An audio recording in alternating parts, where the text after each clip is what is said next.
my name is Dr. Adetola Dekunle, and I am the course leader for the MSc Strategic People Management and the MSc Strategic People Management here at the University of Suffolk. Welcome to the information session, and I'm just going to jump straight into my presentation for you. So we're going to have a quick look at the program. The program itself, the award is tagged MSc Strategic People Management. And if you were coming to us on the 1 year full-time pathway, that's what the title of your degree would read. But if you were going to take the 2-year the route, which is with extended practice, your degree will be styled MSc Strategic People Management with extended practice. In terms of the outlook of the course, what the course aims at providing for learners or students like yourself, if you join us, is to help you to develop a contemporary strategic people management skill set in looking at the workplace with a viewpoint or lenses of being innovative in the way we manage and solve context-based people management practices at work. In addition to this, to give you the skill set to ensure you can explore various opportunities and threats posed by the incident of technology and the evolution in business model innovation in the world of people management and in business generally. We would also, through our interaction with you, enable that you get a wider context and understand the wider societal environment and business sort of environment in which people management, or what we call human resource management practice, operates. Would also ensure you understand some of the principles why a lot of HR practitioners don't like thinking about, but in the world we live in today is very important, which is about financial management and people data analytics, in helping you to keep up with the trends of the industry in general.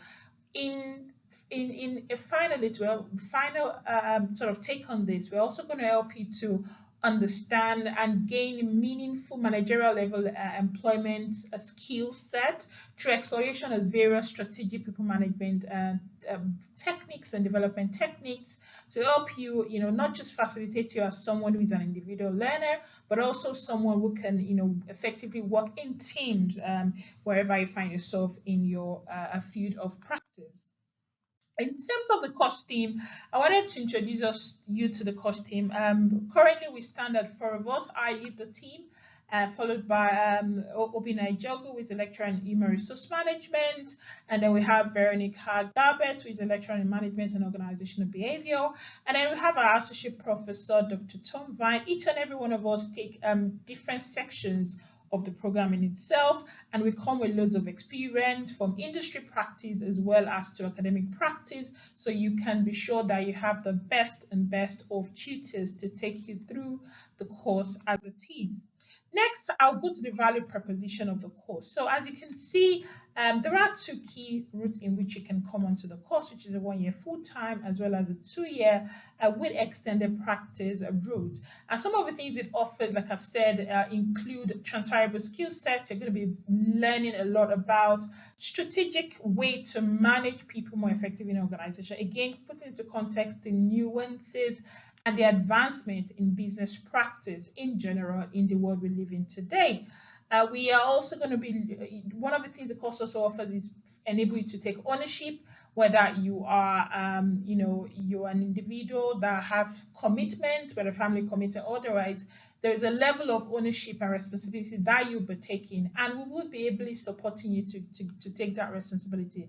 Also, the course is very flexible in its delivery format, and I'm going to be touching on some of those things later on. But the delivery in which we deliver it, as well as the scheduling of your timetable, is very flexible, and we've had loads of very positive feedbacks from former students or alumni, as we know them, and even current students about the flexibility the course provides for them. Also, a number of things we do in accordance with the professional standards for this course ensures that everything we're doing is evidence-based. So you're going to be learning through your modules and some of the modules that are styled as Skills Lab, in ensuring that each and every one of your practice is evidence-laden. Also, there's a lot of agility in the terms of who you can be on the course. So we have people that are graduates, fresh graduates, graduates that have been they're quite experienced themselves, or people who are thinking about changing their career. So it's very important, I stated, that you do not have to have an HR background to be able to come on the course. We value experience more than anything, and also the enthusiasm and the motivation for you wanting to do on the course as well will be very helpful in making the decision for us to enroll you on the course. Practice, there's a lot of practical elements included in this course, and in terms of industry practice, particularly the opportunities for micro placement at the university, as well as an extended placement for those of you doing the 2-year pathway, you would have opportunity to work in industry for a period of 6 to 9 months to further evidence your practice, particularly within the context of the United Kingdom. In terms of engagement, you can see this throughout all our modules, and those start at Skills Lab as well. And this enables students as well to gain the best from the programs as they were. So I've tried to capture a number of things in the slide just to try to bring to the forefront some of those things I've discussed before, as well as what we really, in terms of the cogent things that is offered within the course. And I've listed them to things like the Associate CIPD certification, which you get on completion, which is at level 7 as well. You'd also be able to upgrade this to full membership with proof of relevant experience to the CIPD themselves upon completion as well. It's an opportunity for you to learn in an inclusive environment, and also a multi-diverse environment from home students to international audience. It's in a typical SPM classroom. It is very diverse and inclusive. Our teaching methods are also very inclusive to make sure that every genre of person in the classroom is being carried along in any typical session. You have a series of highly experienced practitioners as well as senior academics teaching you sessions, whether it's the core content of the sessions or guest speakers or industry practitioners that we get to bring in to give you knowledge and to help you contextualize your learning a little bit better. Also, I've talked about membership upon completion of the CIPD, full membership in terms of associate full membership. But also while you are studying, you would have access to student membership. This is something that as University of Suffolk we pride ourselves upon, and I know a lot of schools out there don't really do that. But once you are a student at the University of Suffolk, you get registered as a student member and you have access to all the resources of CIPD from the very get-go, as well as things like opportunities to attend meetings, training sessions, all of which are free to student members and any other members, so to say, with the CIPD. And there's a huge network of industry practitioners that we also bring in. You will also have a very good sort of bootcamp-like induction that sets a very good ground and basis to put you into the context of what you're going to be learning in the following year or in 2 years from that point of arrival with us. And then our delivery format is also in block delivery, and it's also hybrid. So you have in-person classes as well as online classes. I'm going to touch on the delivery format a little bit further on in my presentation. There is also a very nuanced way in which the course has been designed, so such as we have what we call integrated assessment. This assessment ensures that we can assess you on more than one module in any typical assignment, and this has been really, really popular because it not just helps reduce the workload in terms of what you have to do, but it also helps you to embed your knowledge a little bit better, because we know that in real business world, when you're providing solutions to things, it's not usually in discrete quantities. So this integrated assessment really, really helps to really contextualize your learning and bring to the forefront of it the practicality of applying it in real everyday life, in your working lives. We also have the Skills Lab, which I will explain a little bit better, but for all intents and purposes, there are 3 key are intensive modules that you will take over a period of just 2 days, and again that frees up the time commitment throughout the whole of your academic year into ensuring that you get the best from it. It doesn't mean that you're getting less, rather you have more time, for example, to work on your assignment, and you have even more opportunity to have more people within that particular Skills Lab, where you're taking through all the rudiments you need to know to ensuring that the module that are associated to those Skills Lab are addressed in the right way. And then academic skills session, this is like enrichment sessions that are given to you to help you improve your practice as an academic writer specifically.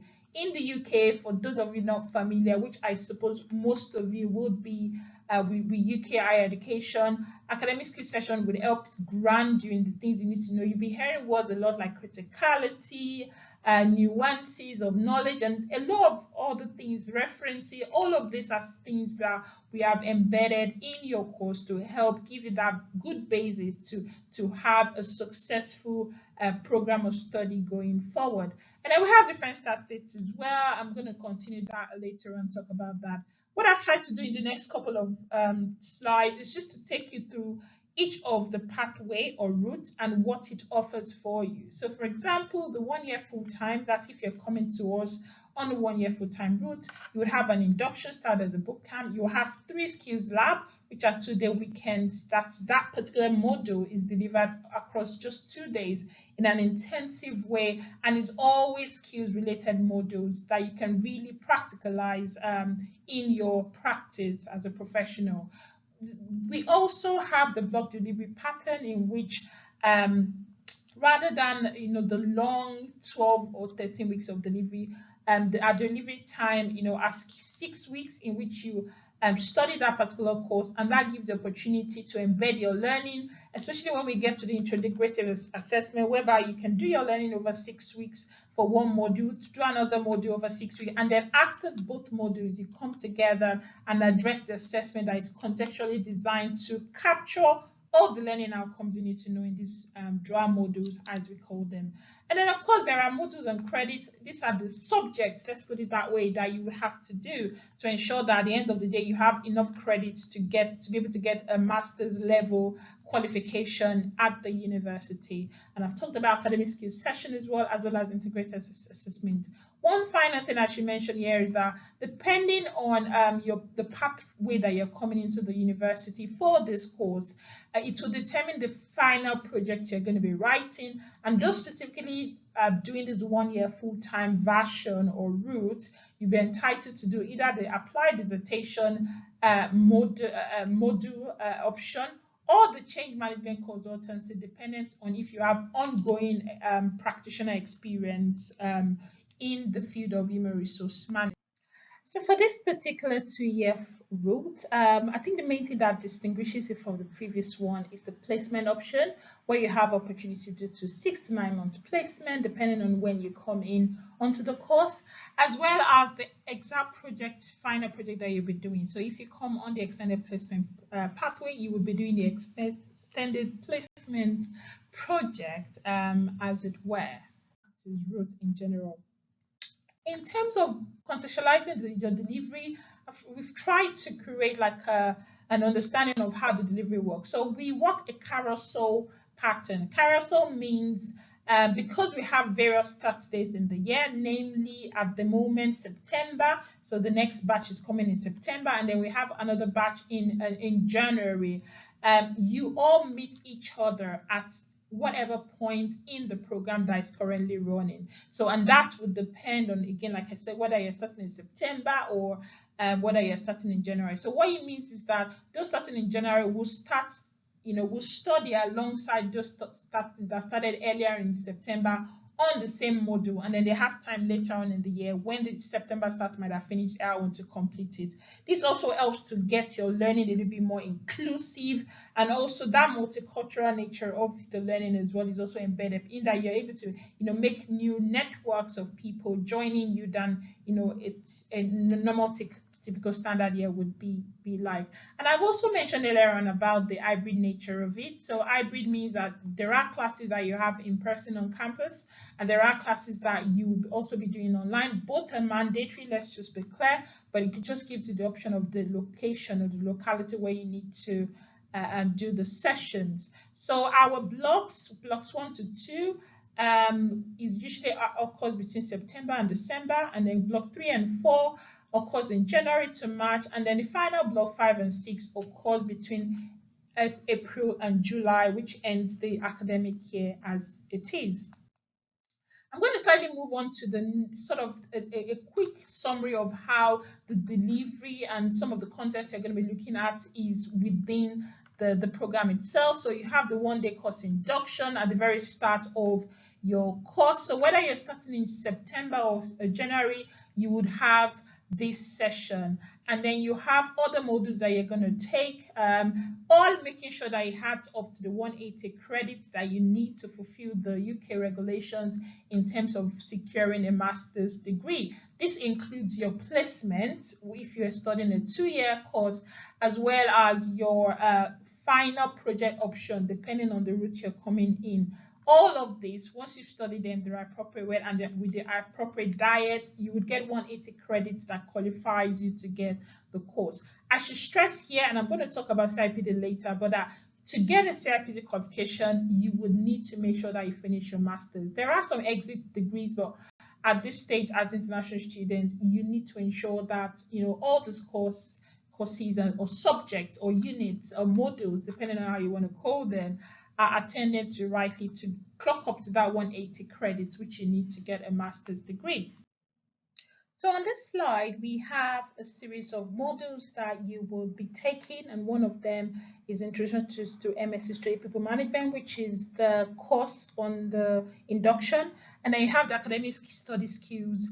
This particular one is also non-credited, but this enriches your learning and understanding, like I mentioned earlier on, about your skills, particularly if you haven't studied in the United Kingdom before.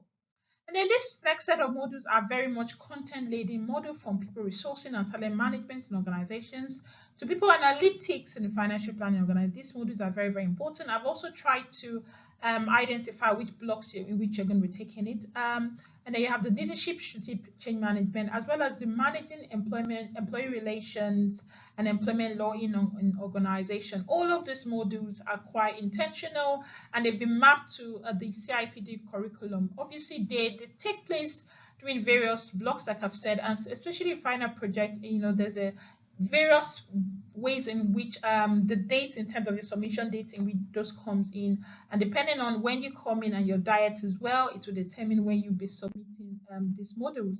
And then the final set of modules are what we call the skills lab. This is quite interesting because as a student on the course, you're going to do 3 of these modules across the academic year.